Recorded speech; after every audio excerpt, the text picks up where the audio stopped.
성령 강림주일이 오늘인데요. 예수님께서 승천하시고 또 열흘 만에 기다리던 제자들에게 성령님을 보내주셨습니다. 우리가 성경에는 예수님을 다 예수라고만 써있죠. 우리 번역말에는. 근데 영어에는 존대어가 없어요. 그냥 지저스 그렇게 돼 있죠. 그러나 우리 성경에 하나님은 하나님 님자를 붙였지만은 예수님은 번역할 때 님자를 안 붙이고 다 예수로 그렇게 돼 있어요. 성령님도 그렇죠. 성령님도 님자를 안 붙이고 다 성령으로 돼 있는데 우리 한국 사람들에게 있어서는 님자를 붙이는 것이 사실은 훨씬 더 자연스러워서 예수도 다 예수님을 붙이고 성령도 다 성령님으로 붙여갖고 번역이 됐으면은 더 좋았을 뻔했다, 그런 생각을 해봅니다.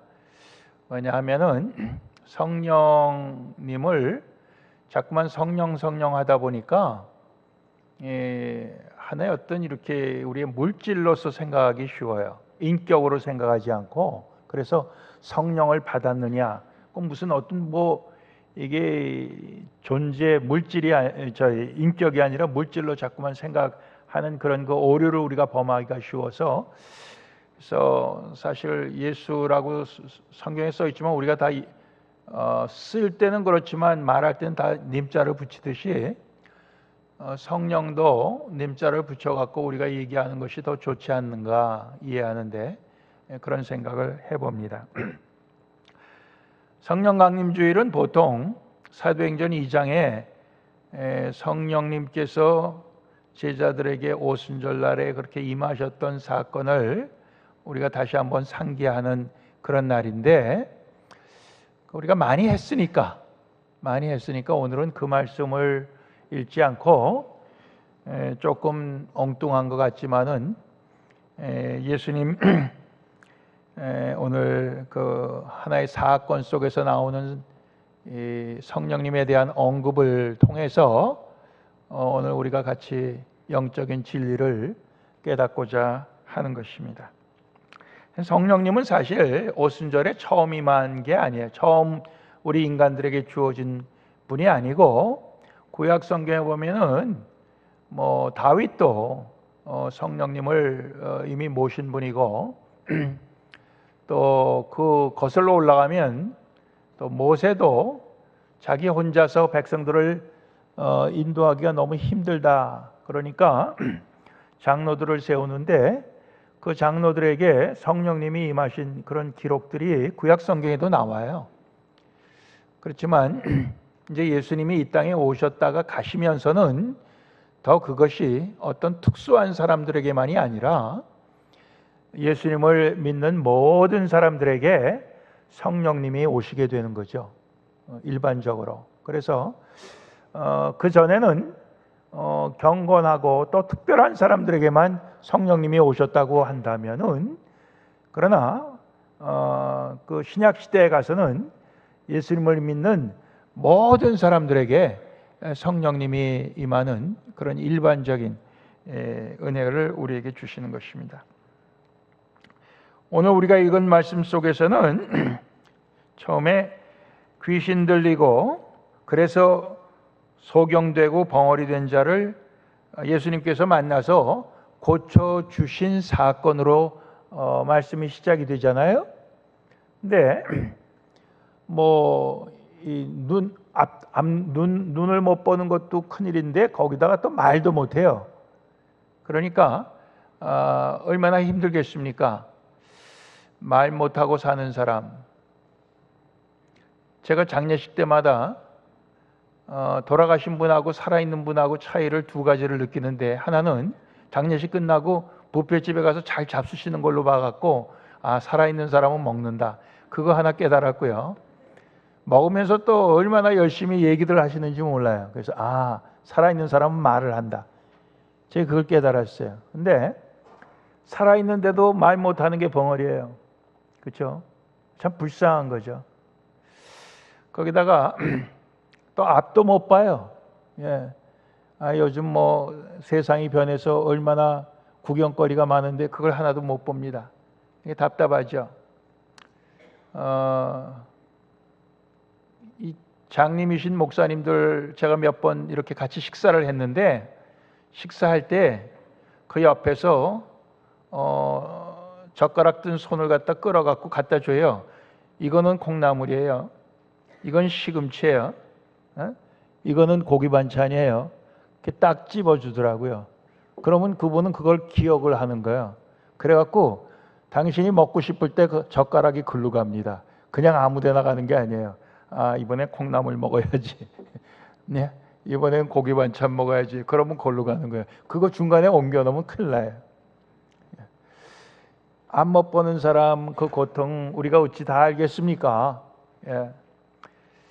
그런데 우리가 성경에 나오는 이런 예수님이 그런 사람을 고쳐줬다, 뭐 이렇게 얘기해도 우리가 경험하지 않으면은 그게 얼마나 큰 일을 예수님이 하셨다 이렇게 우리가 깨닫지 못하죠. 얼마나 예수님이 좋은 일을 하셨다 우리가 깨닫지 못합니다. 그러니까 예수님이 그 사람을 고쳐주기 위해서 그 사람의 그 근본적인 원인은 귀신에게 사로잡혀서 그렇게 된 거거든요. 그렇다고 뭐 안 못 보는 사람한테 다 귀신 들렸다 이렇게 여러분들이 생각하면 그거는 오산이죠. 그건 잘못 생각하는 거예요.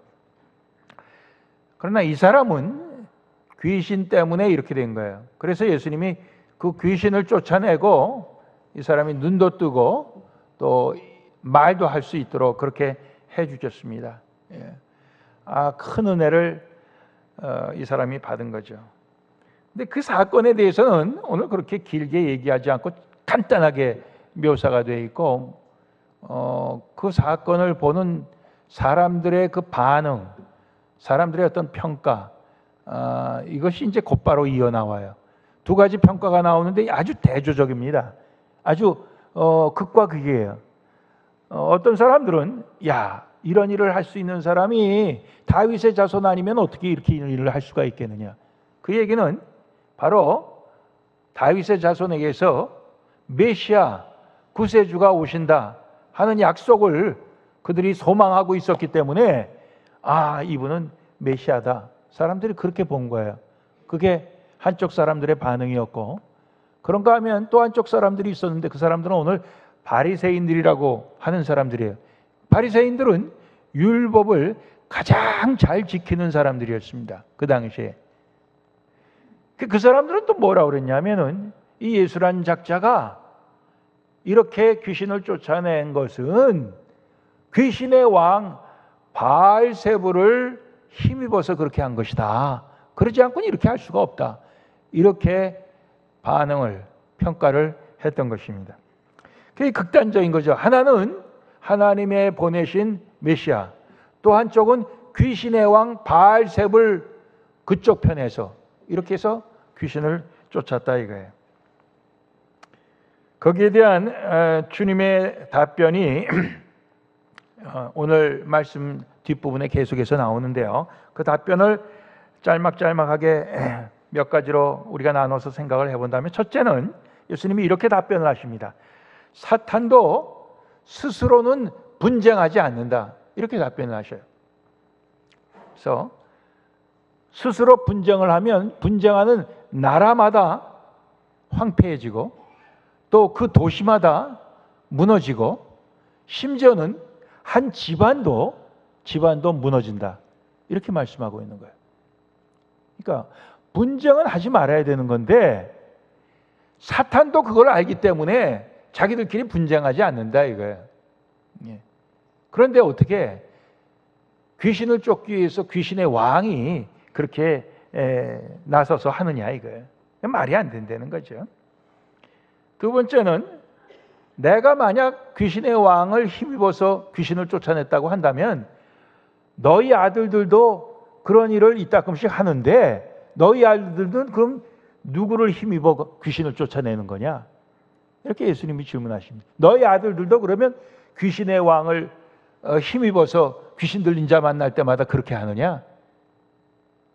그건 말이 안 되는 거죠. 그들이 만약 그런 일을 한다면 분명히 여호와 하나님의 이름을 빌어서 그들이 그렇게 할 거란 말이죠. 근데 왜 나에게는 귀신의 왕을 힘입어서 한다고 그러느냐? 이렇게 답변을 하십니다. 세 번째는 나는 하나님의 성령을 힘입어서 귀신을 쫓아낸다. 주님 그렇게 말씀하시는 겁니다. 28절에 내가 하나님의 성령을 힘입어 귀신을 쫓아내는 것이면 하나님의 나라가 이미 너희에게 임했다. 이렇게 말씀하십니다. 근데 그게 조건부처럼 들리지만은 사실은 그 담긴 의미는 내가 귀신을 쫓아낸 건 성령을 힘입어 하나님의 성령을 힘입어서 그렇게 한 것이다. 이렇게 말씀하신 거예요. 그러면서 사람이 먼저 강한 자를 결박하지 않고야 어떻게 그 강한 자의 집에 들어가 그 세간을 늑탈하겠느냐. 결박한 후에야 그 집을 늑탈하리라. 이 말씀은 뭐냐면은 귀신이 사로잡고 있었던 그 소경, 그 벙어리, 그 사람에게 들어가서 귀신을 잡고 있던 그 사탄을 내가 사로잡아서 그를 꽁꽁 묶어 놓고 그리고 나서 그 사람을 구출해낸 것인데 너희는 무슨 소리를 하느냐 이런 얘기예요. 그러면서 내가 그렇게 한 것이 성령을 힘입어서 그렇게 한 것이다. 주님의 말씀의 뜻은 바로 그러한 것이라고 봅니다. 그러면서 벌써 내가 사탄을 잡아서 결박해 갖고 그 사람을 구원했다고 했을 때 이미 너희에게 하나님의 나라가 임한 것이다 이런 말씀. 즉 사탄이 사로잡아서 사탄이 지배하는 이 세상, 너무도 부정한 것이 많고 악한 것이 많고 타락한 것이 많은 이 세상 속에서 예수님이 오셔서 결국 하나님의 나라가 임한 것을 보여주시는 그 모습이 오늘 이 귀신 들린 자를 귀신 쫓아내 갖고 낫게 해준 것이다. 이렇게 예수님 말씀하시는 것입니다. 네 번째로는 나와 함께 아니하는 자는 나를 반대하는 자라 이런 말씀을 해주십니다. 나와 함께 모으지 아니하는 자도 결국은 가만히 있기만 해도 그 사람은 오히려 흩어 해치는 자니라. 그러므로 사람의 모든 죄와 회방하는 것은 사하심을 얻지만 성령을 회방하는 것은 사하심을 얻지 못하겠고 말로 인자를 거역하면 사하심을 얻지만 누구든지 말로 성령을 거역하면 이 세상과 오는 세상에도 사하심을 얻지 못하리라. 이렇게 말씀하셔요. 성령에 대한 말씀을 계속해서 하시는 거예요. 즉 여기서 회방한다는 말은 모독한다는 말입니다.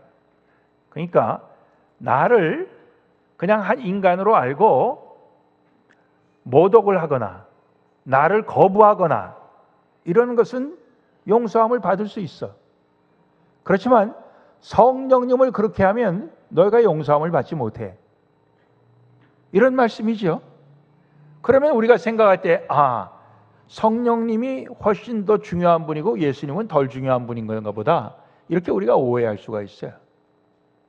근데 그게 아니라 예수님이 하신 모든 일이 성령님을 통해서 하신 일입니다. 예수님이 이 땅에 태어나신 것부터가 성령님으로 잉태되신 것입니다. 예수님이 이 땅의 모든 생애가 다 성령님을 통해서입니다. 그렇기 때문에 예수님을 그냥 한 인간으로 보고 할 때 그것이 성령님을 거스리고 성령님을 모독하고 성령님을 거부하는 그러한 것과 사실은 같은 것이라는 말씀을 여기서 하시는 거예요. 그러니까 이 바리새인들이 예수님을 거부했잖아요.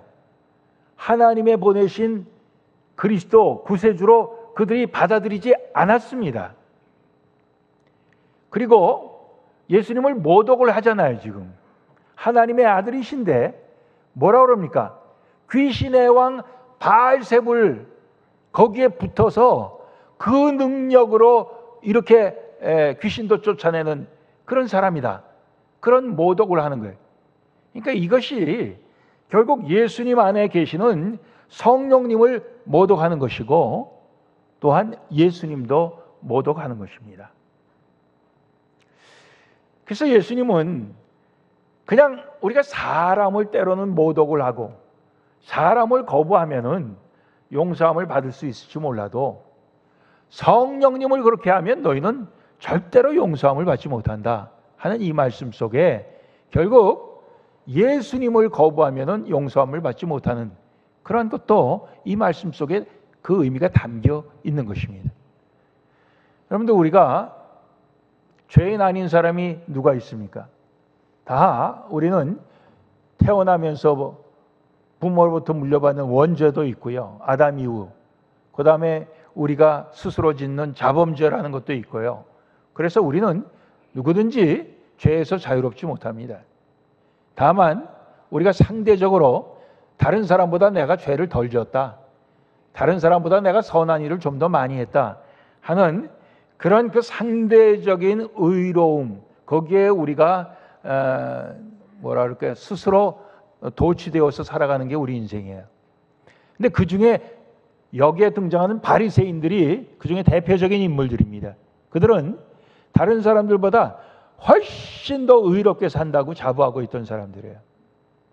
그러나 우리가 마태복음 23장에도 보듯이 예수님은 그들을 아주 신랄하게 비판하십니다. 화 있을진저 외식하는 바리새인과 서기관들이여 하면서 계속해서 그들을 꾸짖습니다.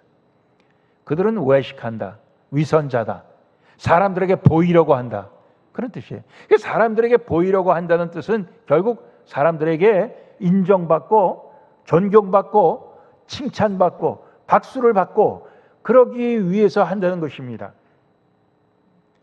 그래서 그렇게 하는 의로운 행동, 율법을 지키는 행동을 통해서 다른 사람들보다 우월감을 갖고 사는 것이 그들의 삶의 모습이었습니다. 그런데 그들이 예수님을 만났을 때는 어떻게 해야 됩니까? 자기들의 모든 위선을 회개하고 예수님 앞에 우리가 사실은 의롭다고 다른 사람들을 무시하고 살았지만은 사실 다른 사람들보다 더 우리가 악한 사람들이었습니다. 이렇게 회개해야 되는 사람들이 바리새인들이었어요. 그러나 그들이 그렇게 하기 싫었습니다. 세례 요한이 와서 회개하라, 천국이 가까웠다, 그렇게 말할 때도 그들은 세례 요한에게 가서 그들이 회개하고 물로 세례받는 거 안 했던 사람들입니다. 그들이 하지 않았던 사람들이에요. 예수님이 와서 자기들을 꾸짖게 될 때 그들은 예수를 없이 하려고, 예수를 죽이려고 마음을 먹게 된 겁니다. 왜? 저 예수 때문에 사람들이 우리를 이제 더 이상 칭찬하거나 존경하거나 우리에게 박수를 보내거나 하지 않고 우리를 이제는 무시하게 될까 봐, 우리의 그 실체를 알고 우리를 더 이상 존경하지 않을까 봐 그들은 그것이 두려웠던 거예요.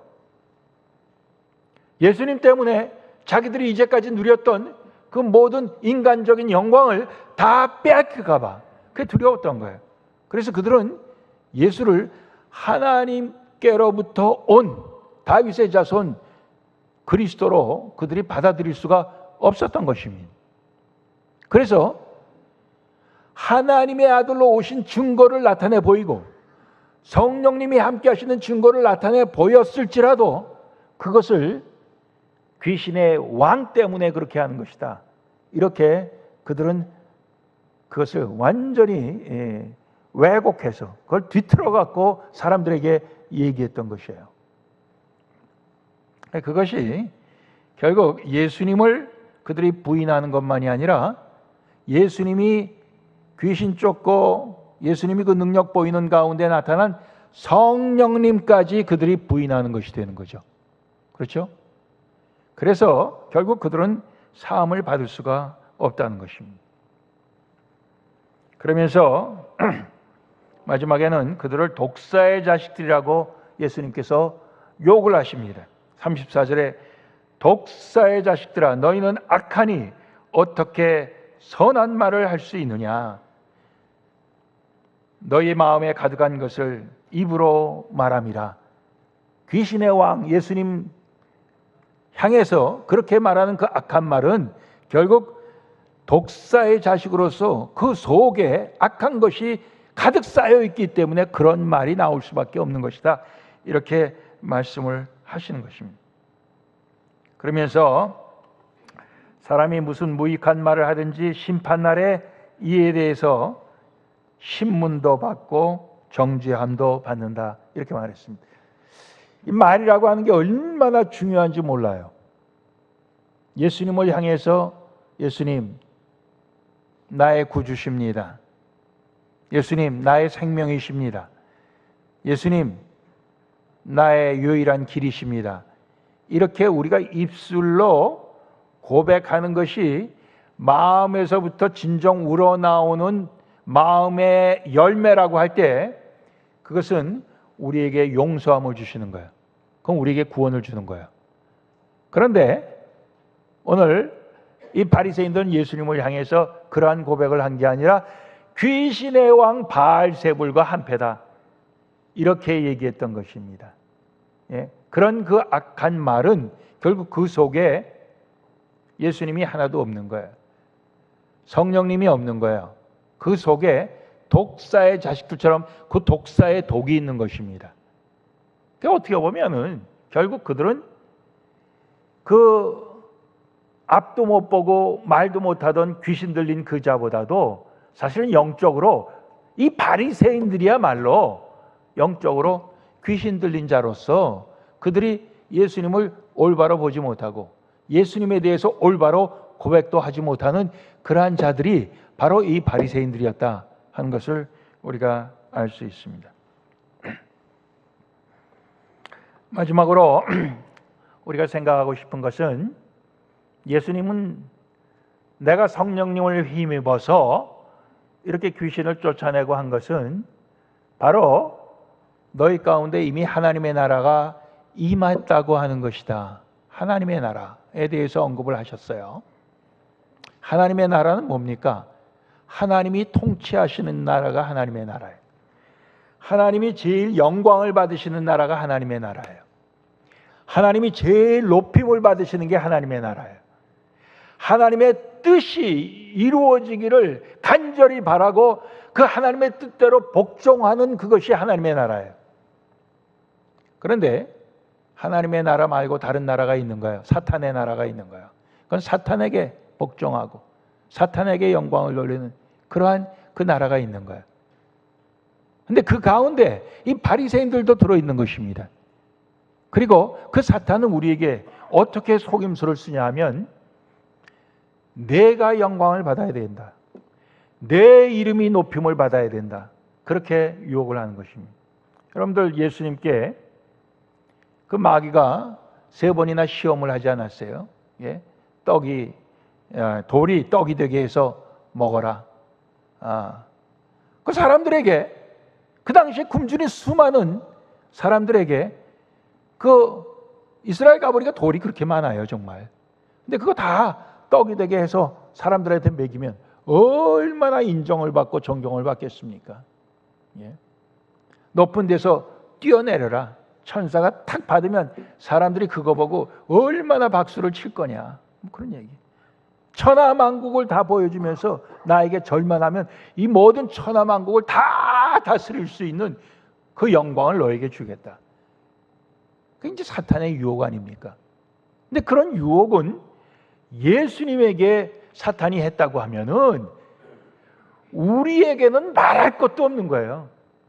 우리에게는 그러한 유혹이 매일매일의 삶 속에서 있다고 해도 과언이 아닌 것입니다. 유대인, 여기 나오는 바리새인들도 결국 야 너희가 율법을 잘 지키는 것으로 사람들에게 보이면은 너희가 얼마나 영광을 받을 거냐, 사람들이 너희를 얼마나 존경해 줄 거냐, 너희를 얼마나 칭찬할 거냐. 거기에 이들이 도취되어 살다 보니까 결국 하나님이 보내신 우리의 구세주, 우리를 죄와 죽음에서 구원하실, 우리에게 영생을 주실 예수님이 오셨는데도 그 예수님도 그들이 거부하고 결국은 그 예수님을 있게 하는 그러한 장본인들이 되는 것을 우리가 볼 수가 있어요. 오늘 성령 강림 주일인데 우리가 교회 생활을 오래 해도 성령님에 대해서는 무식하고 성령님하고는 별로 그렇게 친하지 않고 그러면서 우리가 이제까지 교회 생활을 수십 년 해왔다고 하면은 어쩌면은 우리도 또 하나의 바리새인들이 될 수가 있다 이거예요.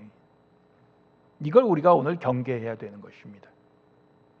예수님에 대해서 진정으로 우리의 구원자로서 우리가 인정하지 못하고 예수님에 대해서 정말 우리가 올바른 신앙 고백을 하지 못하고 오히려 예수님까지 우리는 그냥 다 우리의 그런 욕심을 위해서 그냥 다 거부하고 모독하고 내팽개쳐버리는 그런 삶을 우리가 살 수가 있다 이거예요. 여러분들 오늘 우리 성도들의 모습이 초대교회 성도들하고는 많이 차이가 나죠. 초대교회 성도들은 예수 믿으면은 순교를 당할 수도 있었고 재산도 몰수당할 수가 있었고 그런 걸 다 감수하면서 예수를 믿었어요. 그러나 오늘 우리는 그러한 거 감수하면서 예수 믿으라 그러면 예수 믿을 사람이 별로 없어요. 그러니까 될 수 있는 대로 편하게 해줘야 예수를 믿기 때문에 뭐 의자도 편해야 되고 의자 우리 편하죠. 등받이도 아주 그냥 이게 럼버백이라는 의자예요. 이게 럼버백이 이렇게 블록해갖고 탁 대면은요 허리 아픈 사람도 괜찮아요. 저 뒤에 한 두 줄은 안 그렇지만 옛날 의자라서 어떻게 쓰든지 편안하게 주차장도 가까이에 예배 시간도 될 수 있는 대로 짧게 모든 것을 배려를 해갖고 그렇게 해서 신앙생활을 하도록 온갖 배려를 다합니다. 옛날에는 교회에 오려면 교회가 드물었기 때문에 몇 시간씩 걸어와야 교회를 오고 또 교회 와서 저녁까지 하루 종일 교회에서 살다가 그 다음에 몇 시간 걸려서 집에 걸어가고 그러던 시절이 있었답니다. 근데 요즘은 그저 차 타고 뿌르르 오는데 그 오는 걸 갖다가 우리가 시간을 갖다가 제대로 못 맞춰갖고 말이에요. 시작한 다음에 오는 사람은 꼭 시작한 다음에 와요. 아니 한 번 해서 늦었으면 그 다음번에 그거보다 좀 일찍 가야 되는 거 아니에요. 근데 매일 똑같아. 오늘 우리가 교회 생활, 신앙생활 한다고 그러지만은 과연 우리가 성령님을 통하여 하는 것이냐? 성령님의 인도하심을 받아서 하는 거냐? 아닌 것 같아요. 하나님의 나라를 위해서 하는 거냐? 아닌 것 같아요. 오늘날 교회들이 욕을 많이 먹어요. 교회가 욕을 많이 먹는다는 것은 교인들이 욕을 먹는 거예요. 목사도 욕 먹고 장로도 욕 먹고 집사도 욕 먹고 그런 뜻이에요. 교회가 욕 먹는다는 건. 왜 그렇습니까? 성령님을 통하지 않고 신앙생활 한다고 하니까 그렇게 되는 거예요. 성령님을 통하여 해야 됩니다. 성령님을 통하여야 예수님을 제대로 믿을 수가 있고 성령님을 통하여야 예수님을 제대로 우리가 신앙 고백할 수 있고 성령님을 통하여야 우리가 아무리 힘들어도 순종할 수가 있고 그런 거 아닙니까? 그런데 성령님 통하지 않고 하려다 보니까 결국 어떻게 돼요? 오히려 이 오늘 예수님을 귀신의 왕 바알세불이다 이렇게 얘기하는 사람들이 사실은 자기들이 귀신에게 사로잡혀 있는 그런 모습 아닙니까? 오늘 우리가 이런 것을 생각하면서 우리의 신앙생활이 어떻게 해서든지 성령님을 통하여 하는 그런 신앙생활이 되기를 원합니다. 이건 율법의 차원을 넘어가는 거예요. 위선의 차원을 넘어가는 거예요. 이건 내 이름 내겠다고 하는 차원이 넘어가는 거예요. 내 영광 받겠다고 하는 그 차원을 넘어가는 거예요.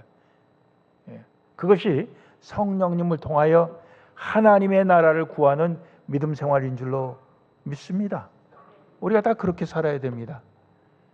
여러분들 제가 이제 한 1년 반 있으면 그만두는데 그만둔 다음에 우리 교회에 오실 분이 어떤 분이어야 되겠어요?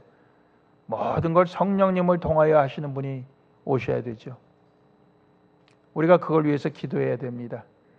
근데 그게 이제 보면은 뭐 저같이 이렇게 오래 한 곳에서 한 사람 뒤에 오는 사람이 잘못 오면은 뭐 교회가 아주 어려워져요. 그래갖고 뭐 반토막이 나기도 하고 그러는데 되게 왜 그렇게 되는가 제가 이렇게 뭐 생각을 해보니까 결국 우리가 성령님을 통하여 모든 걸 판단하고 결정하고 하지 못하고 누가 와야 내게 유익이 되겠느냐 자꾸만 이런 걸 생각하니까 그러니까 물러나는 목사님들이 대부분 누구를 갖다 놔야 이 사람이 나한테 은퇴한 후에도 계속해서 돈도 많이 주고 뭐 계속해서 명예도 지켜줄까 이런 생각을 하니까 자기 말 잘 들을 사람을 갖다 놓더라고요.